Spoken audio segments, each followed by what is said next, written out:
दोस्तों आप सभी का बहुत बहुत स्वागत है डॉक्टर विवेक एकेडमी में। मैं हूं आपका एजुकेटर, आपका अपना दोस्त डॉक्टर विवेक।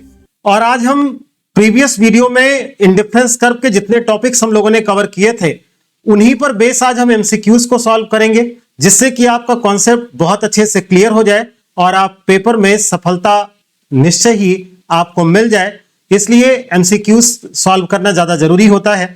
और इसी क्रम में हम स्टार्ट करते हैं अपने एमसीक्यूज की सीरीज को। और क्वेश्चन नंबर 1 इज कह रहा for perfect complementary goods the marginal rate of substitution is. पहले इसमें आप समझिएगा कि परफेक्ट कॉम्प्लीमेंट्री गुड्स हम कहते किसे हैं। देखिए, ऐसा कोई भी गुड्स जो एक सर्टेन प्रोपोर्शन में यूज होता है। मैंने प्रीवियस वीडियो में एग्जांपल दिया था कि लेफ्ट और राइट साइड के जो आपके शूज हैं वो परफेक्ट कॉम्प्लीमेंट्री गुड्स में आएंगे। तो परफेक्ट कॉम्प्लीमेंट्री गुड्स के लिए आपसे पूछ रहा है कि मार्जिनल रेट ऑफ सब्स्टिट्यूशन क्या होता है। आपको थ्योरी अगर याद है तो ठीक है, नहीं याद है तो आप प्रीवियस वीडियो एक बार जरूर देखिएगा, तो आपके सारे क्वेश्चंस अपने आप सही होने लगेंगे। आपको पता है कि परफेक्ट कॉम्प्लीमेंट्री गुड्स में एमआरएस जो है, यानी जो आपका इंडिफरेंस कर्व है, वो आपका एल शेप्ड का होता है। अब आप पॉइंट को समझिएगा। कह रहा है कांस्टेंट, ये नहीं है। कह रहा है decreasing as one moves down the indifference curve, ये भी नहीं है। इंक्रीजिंग, ये भी नहीं है। देखिए, कह रहा undefined at the corner of L shaped IC and either 0 और इनफाइनाइट एल्सवेयर। आपको थ्योरी में बताया है कि इस कॉर्नर पर आप जो है ये डिफाइन नहीं कर सकते कि इंडिफरेंस कर्व का एमआरएस क्या है। इस पर आप डिफाइन कर सकते हैं और इस पर आप डिफाइन कर सकते हैं। और वो कह रहा है या तो ये 0 है या तो ये इनफाइनाइट है। दो चीज आप याद रखिएगा कि marginal rate of substitution complementary goods के सेंस में, परफेक्ट कॉम्प्लीमेंट्री में, ये आपका एल शेप्ड होता है और एमआरएस जो है वो आपकी 0 और इनफाइनाइट होती है। अगर आप डिटेल में समझना चाहें तो आप इस तरह समझिएगा, जैसे अगर आप इस पॉइंट पर बात करें तो यहां पर क्या है कि आप एक्स की क्वांटिटी को बढ़ा रहे हैं, यहां पर आप y की क्वांटिटी को बढ़ा रहे हैं, लेकिन एक बार में केवल या तो x की क्वांटिटी बढ़ रही है या तो y की, यानी दूसरा जो है वो कांस्टेंट है। आपको पता है delta y upon delta x से हम एमआरएस फाइंड आउट करते हैं, यानी चेंज इन y में और चेंज इन x में। अब यहां समझिएगा इस पॉइंट पर, यानी एक ऐसी लाइन जो पैरेलल है x एक्सेस के, जिसे आप हॉरिजॉन्टल लाइन भी कहते हैं। इस पॉइंट पर y में तो कोई चेंजेस नहीं है, यानी y आपका 0 है, लेकिन x में चेंजेस आ रहे हैं। तो मान लीजिए कोई भी चेंज है, 1 2 3 4, ये 1 हो गया। अगर आप इसे डिवाइड करेंगे तो ये ऊपर 0 है और नीचे 1 है। तो अगर ऊपर 0 होगा और नीचे 1 होगा तो आंसर आपका 0 आएगा, यानी इस पर एमआरएस जो है वो आपका 0 है। अगर इस पॉइंट पर यानी वर्टिकल पर बात करें तो देखिएगा यहां पर y एक्सेस में जो चेंज है वो आपका हो रहा है 1 2 3 4, लेकिन x एक्सेस पे यानी यहां देखिएगा ये कांस्टेंट है, इतनी ही क्वांटिटी आपको x की मिल रही है, यानी 1/0, नीचे 0 है ऊपर 1 है, तो ये आपका इनफिनिटी होगा, यानी इसे आप कहेंगे इनफाइनाइट, यानी कैन नॉट बी एक्सप्लेन्ड या कैन नॉट बी मेजर्ड। तो इस क्वेश्चन से आपको समझ में क्या क्या आना चाहिए। परफेक्ट कॉम्प्लीमेंट्री गुड्स में आपका इंडिफरेंस कर्व एल शेप्ड का होता है। इस पर यानी जो आपका हॉरिजॉन्टल लाइन है यहां पर एमआरएस आपका 0 होगा और जो आपका वर्टिकल लाइन है यहां पर एमआरएस आपका इनफाइनाइट होगा। तो डी ऑप्शन आपका करेक्ट होगा। होप सो आपको ये क्वेश्चन अच्छा लगा होगा। अगर क्वेश्चन अच्छे लगे तो आप लाइक जरूर करें। कह रहा था indifference curve for perfect complementary goods are टाइपली। कह रहा परफेक्ट कॉम्प्लीमेंट्री गुड्स है तो इंडिफरेंस कर्व का शेप क्या होगा। अभी आपको प्रीवियस क्वेश्चन में बताया कि ये आपका एल शेप्ड का होगा। कह रहा MRS on horizontal indifference curve, अभी आपने देखा था कि हॉरिजॉन्टल यानी ये इसकी बात कर रहा है, यानी एल शेप्ड की बात कर रहा है। इसमें आपको पता है कि ये जो आपका हॉरिजॉन्टल है इंडिफरेंस कर्व, इस पर आपका MRS जो है वो आपका 0 है और इस पर जो MRS आपका है वो इन्फिनिटी है, यानी यहां पर आपका बी ऑप्शन करेक्ट होगा। रीजन आपको पता है कि यहां पर delta Y upon delta X से हम लोग मेजरमेंट करते हैं। ये लाइन आप समझिएगा, जहां पर केवल एक्स में चेंज हो रहा है यानी इस चेंज को आप कोई भी नाम दे सकते हैं, वाई में कोई चेंज नहीं हो रहा है यानी वाई आपका 0 है। जब आप इसको डिवाइड करेंगे तो ये 0 आएगा और यही आपसे पूछा है कि ये कितना होगा। नेक्स्ट क्वेश्चन कह रहा है MRS ऑन वर्टिकल, ये चीज फिर इस पर बात कर रहा है, यानी इस पॉइंट पर आपसे पूछना चाहता है। इस पॉइंट का सेंस है यानी ये एल शेप्ड की बात कर रहा है, यानी जो चेंज आपको देखने को मिलेगा वो केवल वाई एक्सेस पर मिलेगा, एक्स पर नहीं मिलेगा। ऐसी सिचुएशन में फिर उस फार्मूले को आप अप्लाई करिए, delta Y upon delta X, यानी change in Y upon change in X. X का चेंज कोई नहीं है क्योंकि ये 1 पर ही था, आपने देखा है, तो ये आपका 0 है और इस पर कोई भी चेंज 1 2 3 4 जो मन करे वो आप कर दें।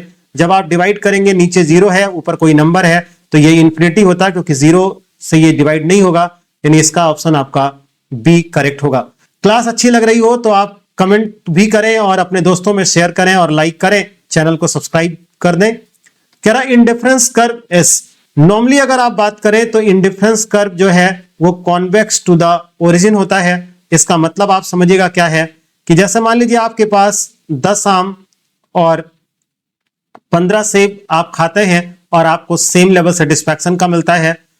अब अगर आप आम को बढ़ाएंगे तो सेब आपको कम करना पड़ेगा। मान लीजिए सेब आपने 10 पीस का कम कर दिया, यहां पर आपको 1 यूनिट बढ़ी है जिसके लिए आपने 5 यूनिट का सैक्रिफाइस किया। उसका रीजन है जब आपके पास चीज ज्यादा है तो आप ज्यादा सैक्रिफाइस करने को तैयार होंगे किसी एक दूसरी चीज को गेन करने के लिए।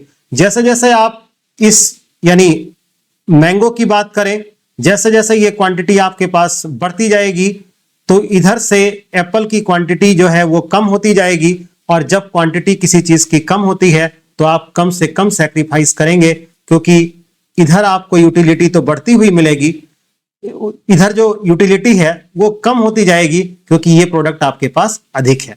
तो नॉर्मली फिलहाल ये समझिएगा कि इंडिफरेंस कर्व आपका कॉन्वेक्स टू द ओरिजिन होता है। कह रहा the slope of indifference curve shows, कह रहा इंडिफरेंस कर्व जो है उसका जो स्लोप है वो कैसा होगा, तो वो डिमिनिश स्लोप का होता है। आपने देखा है कि इंडिफरेंस कर्व आपका इस तरीके से बनता है या इंडिफरेंस कर्व इस तरीके से बनता है। कह रहा slope of an indifference curve is measured by, यानी इंडिफरेंस कर्व का स्लोप किससे पता लगता है, ये हमने अपनी प्रीवियस वीडियो में थ्योरी के साथ पूरा आपको बताया है। ये आपको पता लगता है MRS से, यानी मार्जिनल रेट ऑफ सब्स्टिट्यूशन, जो ये कहता है कि एक प्रोडक्ट को बढ़ाने के लिए दूसरे प्रोडक्ट को हम कितना कम करते हैं, ये MRS से पता लगता है। फिर कह रहा है if marginal rate of substitution is constant through out the indifference curve will be, कह रहा है MRS जो है वो कांस्टेंट है, यानी इस तरीके से समझिएगा, जैसे ये मान लीजिए 10 है और ये आपका 12 है, तो अगर आपने इसको 11 किया तो इसमें भी आपने एक कम कर दिया 11, अगर आपने इसको 12 कर दिया तो इसको आपने 10 किया, यानी जितना आप गेन कर रहे हैं उतना ही आप सैक्रिफाइस कर रहे हैं। देख सकते हैं यहां भी 1, यहां भी 1, यहां 1, तो ये जितना गेन है उतना ही सैक्रिफाइस है, यानी ये कांस्टेंट है। और जब ये कांस्टेंट होता है तो ये कह रहा है downward sloping concave, downward sloping convex, downward sloping straight line, यानी ये स्ट्रेट लाइन कर्व आपका डी ऑप्शन आपका करेक्ट होगा। और आपने प्रीवियस वीडियो में भी देखा, यहां पर आप समझ सकते हैं कि ये आपका एक स्ट्रेट लाइन इंडिफरेंस कर्व बनेगा। कह रहा है if rate of substitution is constant through out the indifference curve, ये सेम क्वेश्चन यानी डी ऑप्शन आपका करेक्ट होगा। कह रहा है in the context of indifference curve analysis MRS stands for, यानी आपको MRS का फुल फॉर्म यहां पर बताना है इंडिफरेंस कर्व एनालिसिस के सेंस में।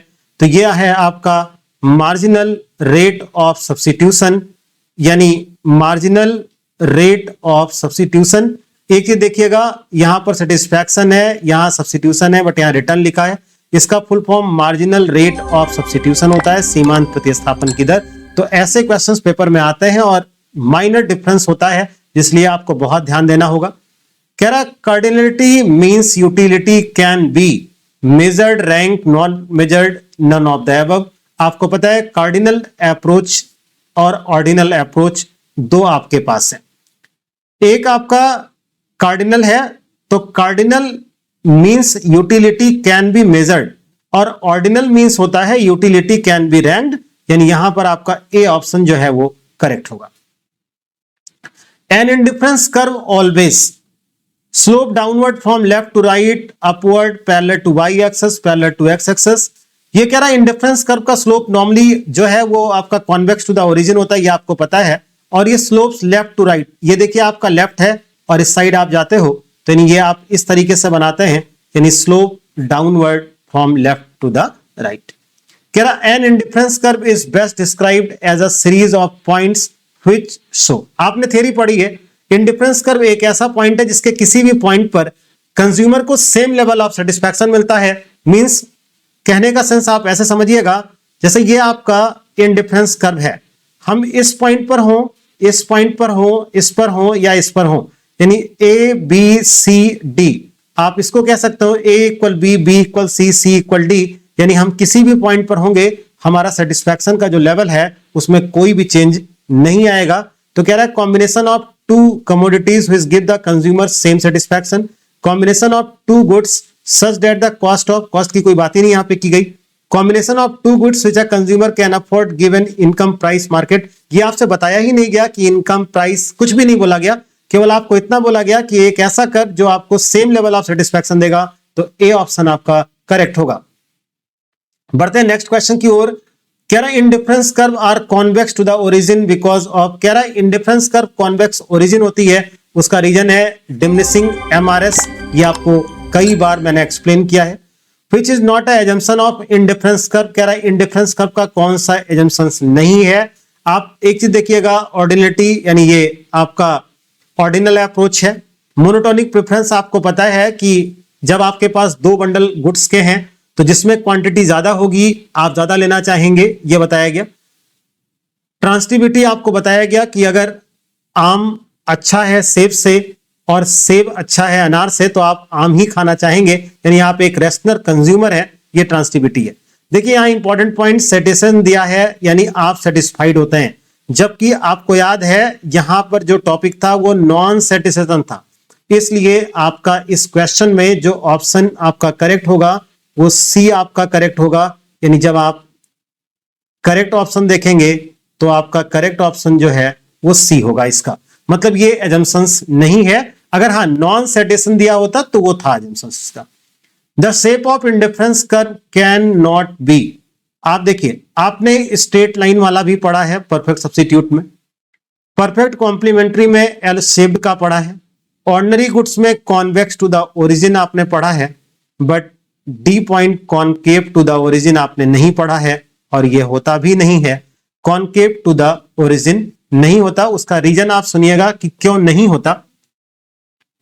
नॉर्मली जब हम किसी गुड्स को कंज्यूम करते हैं तो law of diminishing marginal utility apply होती है, जो ये कहती है कि एक के बाद एक के बाद एक अगर आप गुड्स को कंज्यूम करते जाएंगे तो यूटिलिटी कम होती जाएगी। कॉनकेव टू द ओरिजिन का मतलब मार्जिनल यूटिलिटी इंक्रीज करती है। अगर ऐसा होगा तो जो हमारा पूरी थ्योरी की एनालिसिस है वो गलत हो जाएगी, इसलिए कॉनकेव टू द ओरिजिन नहीं होता। रियल लाइफ में भी आप चेक करते हैं कि जब आप किसी चीज को कंटिन्यू कंज्यूम करते जाते हैं तो उससे मिलने वाली यूटिलिटी कम होती जाती है। The group of indifference curve drawn on the same diagram is called, आप इसको ऐसे समझिएगा, मतलब कई इंडिफरेंस कर्व आपने एक साथ शो किए हैं तो इसको क्या बोला जाएगा, तो इसको इंडिफरेंस मैप बोला जाएगा, और किसी एक की बात करेंगे तो उसे इंडिफरेंस कर्व बोलते हैं। A higher IC in an indifference map indicates, कह रहा है जैसे ये समझिएगा, यहां पर ये पॉइंट या ये हो गया, ये हो गया, ये हो गया। अब आप समझना, ये आपका IC1 है, ये आपका IC2 है, ये आपका IC3 है, ये आपका IC4 है। यहां पर देखिएगा इसके अकॉर्डिंग आपको इतनी क्वांटिटी y की और इतनी क्वांटिटी x की मिल रही है। अगर हम IC2 पर होंगे तो आप समझिएगा इस पर इतनी ही क्वांटिटी y की है और एक्स की क्वांटिटी यहां से यहां तक की बढ़ गई, इसका मतलब आपको ज्यादा क्वांटिटी मिल रही है। आपने थ्योरी पढ़ा है नॉन सेटेशन और मोनोटोनिक प्रेफरेंस, जिसके अकॉर्डिंग जितना ज्यादा हमको मिलता जाएगा सेटिस्फैक्शन बढ़ता जाएगा। तो ये क्वेश्चन भी वही कह रहा है, हम जितने हायर आईसी पर जाते जाएंगे हमारा लेवल ऑफ सेटिस्फैक्शन बढ़ता जाएगा। तो कह रहा है a higher indifference curve in an indifference map indicates higher level of satisfaction, यानी IC4 पे सबसे ज्यादा सेटिस्फैक्शन होगा क्योंकि क्वांटिटी वहां ज्यादा है, और IC1 पर सबसे कम सेटिस्फैक्शन होगा क्योंकि जो क्वांटिटी है वो वहां पर कम है। कह रहा marginal rate of substitution is determined by the level of consumer satisfaction, by the level of consumer income, by the consumer taste, by the consumer preference। कह रहा मार्जिनल रेट ऑफ सब्स्टिट्यूशन का डिटर्मिनेशन किससे होता है? ये consumer के test यानी consumer के प्रेफरेंसेस से होता है, मतलब कंज्यूमर किस चीज को प्रेफरेंस देता है इसी पर डिटरमिन होता है मार्जिनल रेट ऑफ सब्स्टिट्यूशन का। Which of the following is an assumption of indifference curve analysis? कह रहा monotonic preference of the consumer, आपको पता है मोनोटोनिक प्रेफरेंस क्या होता है। एग्जांपल से आप समझिएगा, जैसे मान लीजिए x का आपके पास 10 है और y का आपके पास 5 है। x और y में आप कोई भी चीज मांग सकते हैं, जैसे ये कोल्ड ड्रिंक है और ये चिप्स आप मांग सकते हैं। अब पता यह लगा कि आपके पास x की 12 क्वांटिटी है और y की 5 ही है, यानी x पहले 10 था और अब ये 12 है, ये 2 बंडल हैं, यानी एक बंडल आपका ये है और एक बंडल आपका ये है। जाहिर सी बात है मोनोटोनिक प्रेफरेंस के नाते इसमें क्वांटिटी ज्यादा है तो कंज्यूमर इसे प्रेफर करेगा। तो वही वो कह रहा है एजम्पशंस मोनोटोनिक प्रेफरेंस हो गया। Diminishing marginal rate of substitution और cardinal numbers all of the above, ये 3 चीज आपको दिया है। देखिए मोनोटोनिक प्रेफरेंस इसका एजम्पशंस है, कार्डिनल नंबर हो नहीं सकता क्योंकि ये TU और MU के लिए यूज होता है। रही बात diminishing marginal rate of substitution, इसके नाते आपका indifference curve convex to the origin होता है, जबकि इंडिफरेंस कर्व की ये एजम्पशंस नहीं है। एजम्पशंस की बात करें तो मोनोटोनिक प्रेफरेंस ही इसकी एजम्पशंस मानी जाएगी। कह रहा cardinal measure of utility is required in, कह रहा cardinal measure of utility, cardinal आपको पता है कि जहां पर हम रैंक देते हैं, जहां पर नंबर्स नहीं देते। तो देखिए इसमें आपके मन में 2 पॉइंट आ सकता है, इंडिफरेंस कर्व एनालिसिस का और यूटिलिटी थ्योरी का। ये 2 तो नहीं आएगा, ये कंफर्म बात है। अब इन दोनों में कौन सा सही है? वो कह रहा cardinal measure of utility is required in, तो ये आपका यूटिलिटी थ्योरी में आता है। अब वो अलग चीज है कि यूटिलिटी थ्योरी जब हम एक्सप्लेन करते हैं तो उसमें 2 पार्ट है, एक आपका ऑर्डिनल और एक का कार्डिनल, लेकिन कार्डिनल मेजरमेंट ऑफ यूटिलिटी ये जो रिक्वायर्ड है ये यूटिलिटी थ्योरी में रिक्वायर्ड है। कह रहा which one of the following is not the basic property of indifference curve, कह रहा इसमें से कौन सी बेसिक प्रॉपर्टी नहीं है, यानी कौन सा फीचर्स नहीं है, आप ऐसे कह सकते हैं। नेगेटिव स्लोप ये फीचर्स है। Indifference curve of 2 imperfect substitute are concave to the point of origin, अभी मैंने आपको थोड़ी देर पहले एक्सप्लेन किया है कि इंडिफरेंस कर्व कभी भी concave to the point of origin नहीं होगा। Concave to the point of origin होता तो कर्व कुछ इस तरीके से बनता, और क्यों नहीं होगा उसका रीजन है law of diminishing marginal utility follow होती है, जो ये कहती है कि जब हम किसी गुड्स को कंज्यूम करते हैं तो उससे मिलने वाली मार्जिनल यूटिलिटी धीरे धीरे कम होती जाती है। फिर कह रहा था indifference curve do not intersect nor they tangent to one another, यानी इस लाइन में 2 चीज आपको दिया है।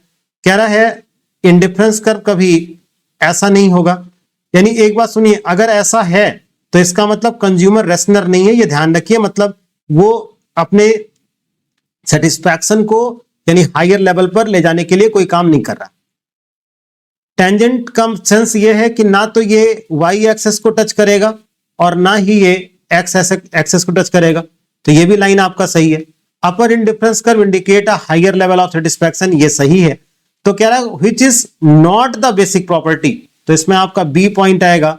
कह रहा है कॉनकेव टू द ओरिजिन, याद रखिएगा कॉनकेव होने का मतलब law of diminishing margin utility follow नहीं होता, जबकि वो यूटिलिटी थ्योरी का एक बेस है।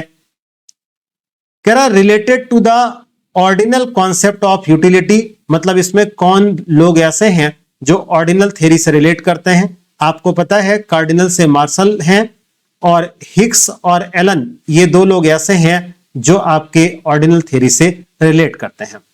According to the ordinal concept of utility, marginal utility can be, देखिए ये मैंने बहुत ही डिटेल में वीडियो में समझाया है कि जब आप टीयू और एमयू के एनालिसिस करते हैं तो वहां पर ये एज्यूम्ड है कि मार्जिनल यूटिलिटी जो है वो पॉजिटिव, नेगेटिव और जीरो ये तीनों होती है। लेकिन यहां पर ये एज्यूम क्या है कि मार्जिनल यूटिलिटी पॉजिटिव होगी, जीरो होगी, बट नेवर नेगेटिव। उसका रीजन है नॉन सेटिस्फैक्शन, मतलब हमें जितनी या मोनोटोनिक प्रेफरेंस, हमें जितने ज्यादा से ज्यादा मिलेगा हमारा सेटिस्फैक्शन उतना ज्यादा होगा, मतलब हम कभी भी नेगेटिव मार्जिनल यूटिलिटी पर नहीं होते। तो इसके लिए आपका जो करेक्ट ऑप्शन होगा वो सी ऑप्शन आपका करेक्ट होगा। कह रहा है where do indifference curve typically slope downward from left to the right. कह रहा है इंडिफरेंस कर्व स्लोप डाउनवर्ड क्यों होता है लेफ्ट टू द राइट। कह रहा because they reflect the law of diminishing returns. देखिए लॉ ऑफ डिमिनिशिंग रिटर्न्स की अगर आप बात करें तो ये इंक्रीजिंग, डिक्रीजिंग और डिमिनिशिंग ये सब प्रोड्यूसर के पॉइंट से आएंगे, अभी आप कंज्यूमर के पॉइंट से पढ़ रहे हैं। Because consumer always prefer more of both goods, because as a consumer consume more of one good they must consume less of other to maintain the same level of satisfaction। यही reason है इसके negative होने का। Price की बात यहां पर नहीं की जाती। फिर consumer always prefer more of both good, अगर इस तरीके से होगा तो ये आपका इंडिफरेंस कर्व चेंज हो जाएगा। कह रहा because they reflect the law of diminishing returns, जो इस टॉपिक से ही रिलेट नहीं करता, तो यहां पर सी ऑप्शन आपका करेक्ट होगा। Less of consumer less of the other to maintain the same level of satisfaction, यही रीजन है कि इंडिफरेंस कर्व आपका डाउनवर्ड स्लोप होता है और लेफ्ट टू द राइट होता है।